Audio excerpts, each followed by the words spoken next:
Mesdames, Messieurs, à 79 ans, Gérard Holtz affiche encore l'énergie d'un jeune homme et le regard brillant de ceux qui ont trouvé une seconde chance. Longtemps considéré comme l'un des visages les plus dynamiques du journalisme sportif français, il s'est récemment confié avec émotion sur ce qui le fait vibrer aujourd'hui, l'amour. Et pas avec n'importe qui. Sa compagne s'appelle Muriel Mayette Holtz. Elle a 61 ans et elle est l'ancienne administratrice de la Comédie Française, première femme à occuper ce poste depuis la fondation de l'institution en 1680. Une union improbable? Peut-être, mais Gérard en est certain, c'est elle qui me donne envie de me lever chaque matin. Pourquoi ce couple si discret fascine-t-il autant?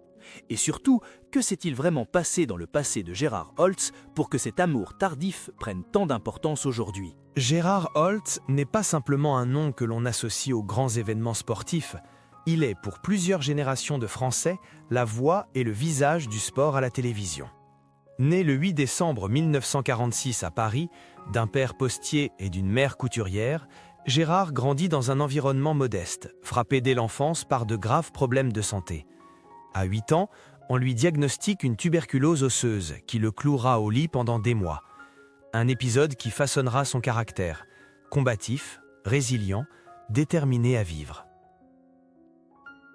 Après avoir étudié à l'Institut français de presse, il entre à l'ORTF puis à Antenne 2 en 1972. Très vite, il se fait remarquer par son ton enthousiaste, son sourire sincère et sa capacité à faire vibrer les téléspectateurs, qu'il s'agisse du Tour de France, des Jeux Olympiques ou des émissions comme Stade 2. Il devient une figure centrale du service public jusqu'à son départ en 2012, marquant la fin d'une époque. Mais derrière l'écran, l'homme privé reste discret. Père de 2 enfants, Julien, devenu journaliste, et Antoine, également passé par les médias, Gérard a longtemps formé avec son épouse Françoise une image de couple solide, presque exemplaire. Pourtant, peu de gens savent que cette relation a connu des fêlures profondes. Durant ses dernières années de carrière, il confie à demi-mot que sa passion pour le travail l'a souvent éloigné des siens. « J'ai toujours couru après le temps, et parfois j'ai oublié de m'arrêter. » Face à cette vie professionnelle trépidante, la solitude finit par s'imposer. Le divorce d'avec Françoise en 2012 se déroule dans un silence absolu, sans scandale médiatique. Mais ceux qui le connaissent affirment qu'il en ressort marqué, fatigué, presque vidé. Il continue d'apparaître à l'antenne, fidèle à son image joviale, mais ses proches observent des signes d'essoufflement. Gérard, pour la première fois de sa vie, commence à s'interroger sur le sens de ses combats. C'est alors qu'entre en scène Muriel Mayette Holtz. Née en 1964 à Paris, formée au Conservatoire national supérieur d'art dramatique, elle incarne tout le contraire du monde de Gérard. Muriel, c'est le théâtre, la scène, l'intellect. Elle est la première femme nommée administratrice générale de la Comédie Française, de 2006 à 2014, un poste prestigieux qu'elle occupera avec poigne et vision. Admirée pour sa rigueur, crainte pour son franc-parler, elle fait bouger les lignes d'une maison figée depuis des siècles. Avant leur rencontre, rien ne semblait les rapprocher. Lui, passionné de cyclisme et de chrono, elle, amoureuse de Molière et de mise en scène. Et pourtant, en 2015, lors d'un gala liant sport et culture, les 2 regards se croisent. Une discussion sur les émotions, dans le théâtre et dans le sport, devient, sans qu'il le sache, le début d'un nouveau chapitre. Gérard confiera plus tard « Elle m'a désarçonné. Sa manière de penser, de respirer le monde, c'était un choc. » Muriel, de son côté, avoue avoir été touchée par la simplicité et la sincérité de Gérard. Elle, l'ancienne directrice d'une institution historique, trouvait auprès de lui une forme de liberté, de spontanéité.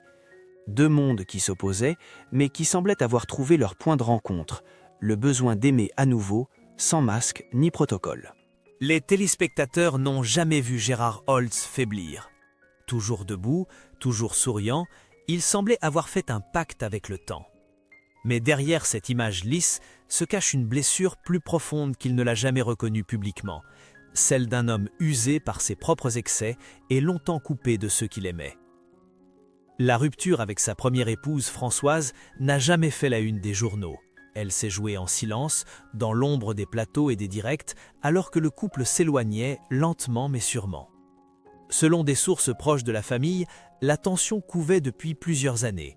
Gérard ne vivait plus à la maison que par intermittence, happé par les compétitions, les voyages, les tournées de commentaires.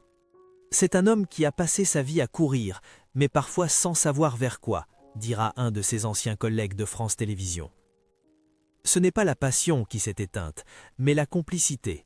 Françoise, également journaliste, acceptait au début les absences répétées, mais au fil des ans, elle se sentait de plus en plus effacée. En privé, elle aurait confié à une amie « Il est adorable avec le monde entier, sauf avec ceux qui l'attendent le soir ». Cette phrase résume peut-être toute la faille. En 2012, le divorce est prononcé discrètement.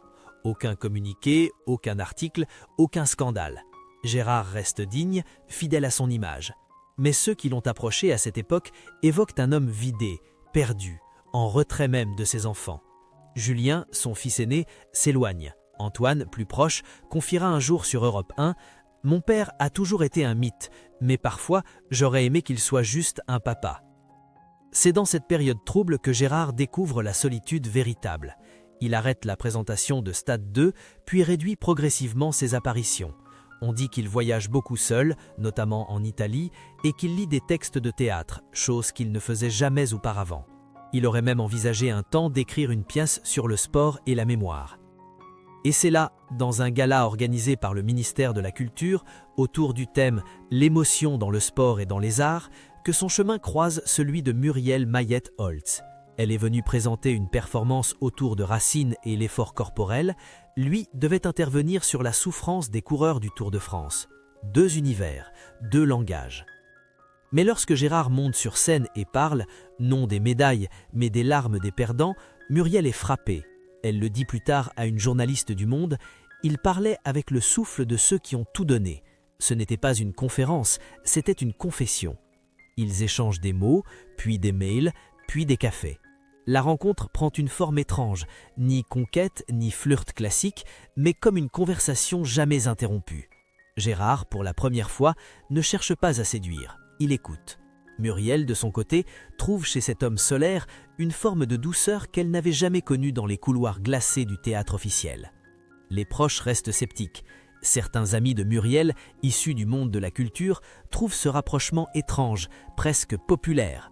À l'inverse, certains collègues de Gérard se demandent si cette femme si brillante ne va pas l'étouffer. Mais eux deux avancent, contre les clichés, contre les attentes. En 2016, ils sont vus ensemble au Festival d'Avignon. Muriel dirige alors la Villa Médicis à Rome, Gérard la rejoint souvent. Il commence à publier des photos privées sur Instagram, coucher de soleil, livre ouvert, 2 verres de vin rouge. Aucun nom, aucun visage, juste des ambiances. Mais le message est clair, il est amoureux et apaisé. Ce retour à la lumière soulève alors une question simple. Qu'a-t-il fallu traverser, perdre ou abandonner pour qu'un homme comme Gérard Holtz, symbole de vitesse, d'endurance et de performance, décide enfin de ralentir et d'aimer? En 2017, Gérard Holtz et Muriel Mayet-Holtz apparaissent ensemble au bras l'un de l'autre lors d'un dîner officiel à Rome organisé par l'Institut français. L'image surprend. Certains journalistes reconnaissent immédiatement le couple, d'autres hésitent à croire à une relation amoureuse tant leur différence d'univers paraît inconciliable. Mais très vite, la presse s'empare de l'histoire et les premiers titres tombent. La muse du théâtre et le roi du vélo. Muriel et Gérard, la rencontre improbable.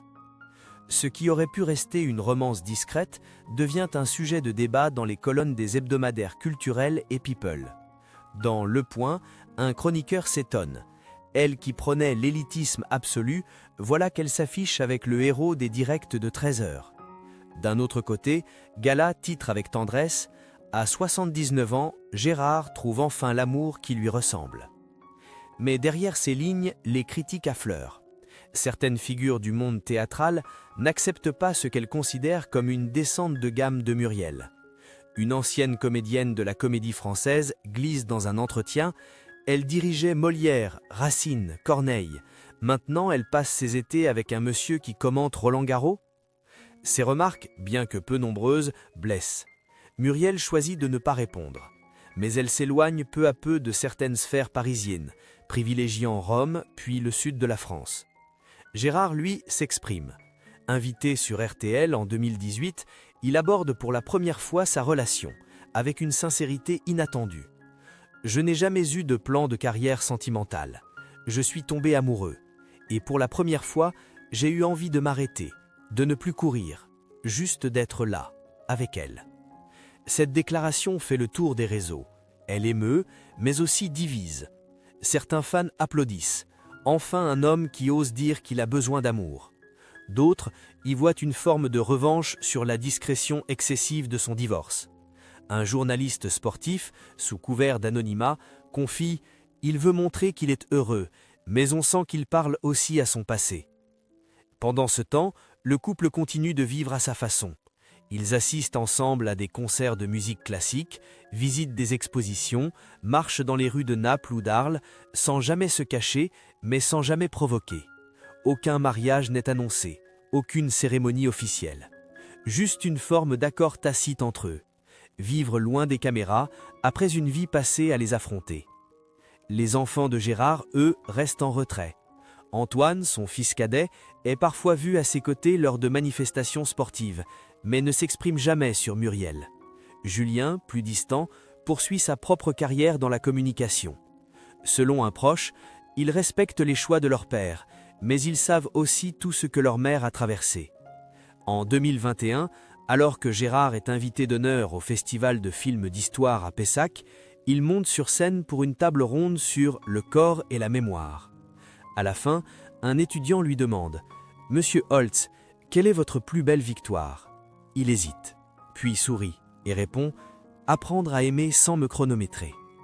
C'est peut-être à ce moment-là que l'on comprend que la relation avec Muriel n'est pas une passion de fin de vie, mais une construction consciente, un chemin long vers la paix intérieure.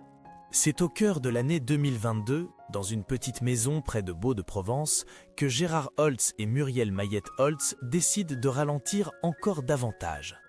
Plus de déplacements officiels, plus de sollicitations médiatiques, juste une vie simple, rythmée par les promenades au marché, les lectures partagées, les silences complices. Gérard, pour la première fois depuis 50 ans, se tient à l'écart des grands événements sportifs. Lorsqu'on lui propose de commenter une nouvelle édition du Tour de France, il répond avec un sourire doux « J'ai trouvé ma ligne d'arrivée ».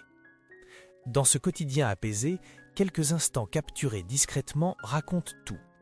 Sur une photo prise à Arles, on voit Gérard assis sur un banc, le bras passé derrière les épaules de Muriel. Elle tient un livre, lui regarde au loin. Rien d'extraordinaire.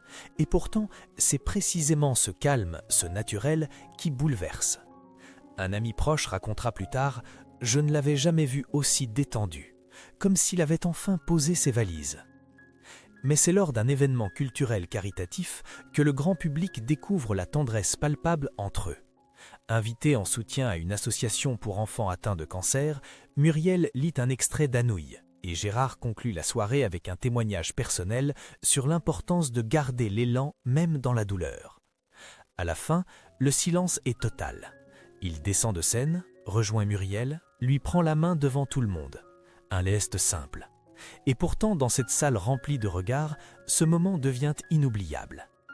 Peu après, une anecdote racontée par un ami du couple circule discrètement.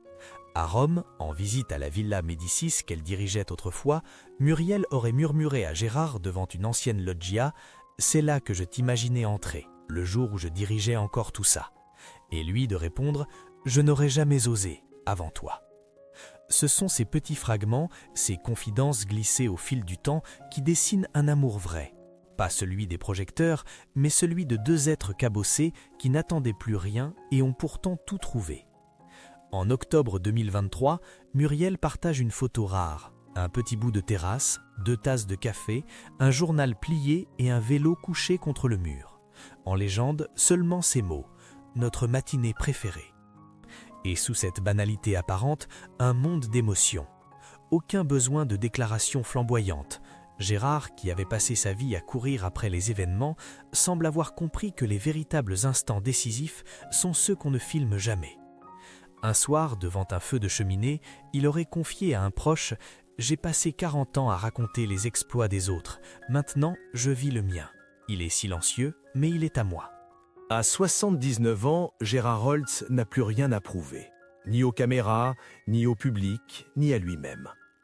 Ce qu'il cherche désormais, ce sont les silences habités, les réveils sans précipitation, les regards échangés sans mots inutiles. Aux côtés de Muriel Mayet-Holtz, il semble avoir trouvé un second souffle, non pas spectaculaire, mais profondément humain. Son parcours, traversé par la gloire, les ruptures, les remises en question, nous rappelle une vérité souvent négligée. Le bonheur n'est pas une ligne d'arrivée, c'est une étape que l'on accepte de vivre pleinement quand on cesse de courir. Et vous, chers téléspectateurs, à quel moment de votre vie avez-vous compris que l'amour pouvait surgir là où on ne l'attendait plus, que le cœur avait encore des réserves même quand on croyait l'avoir épuisé? Gérard Holtz et Muriel Mayet-Holtz ne cherchent ni l'exemple ni l'admiration. Ils avancent ensemble, sur un sentier discret, loin des podiums. Mais leur histoire résonne, parce qu'elle est vraie, parce qu'elle est douce, parce qu'elle nous rappelle que même les champions peuvent un jour poser leur chronomètre pour écouter le rythme d'un cœur.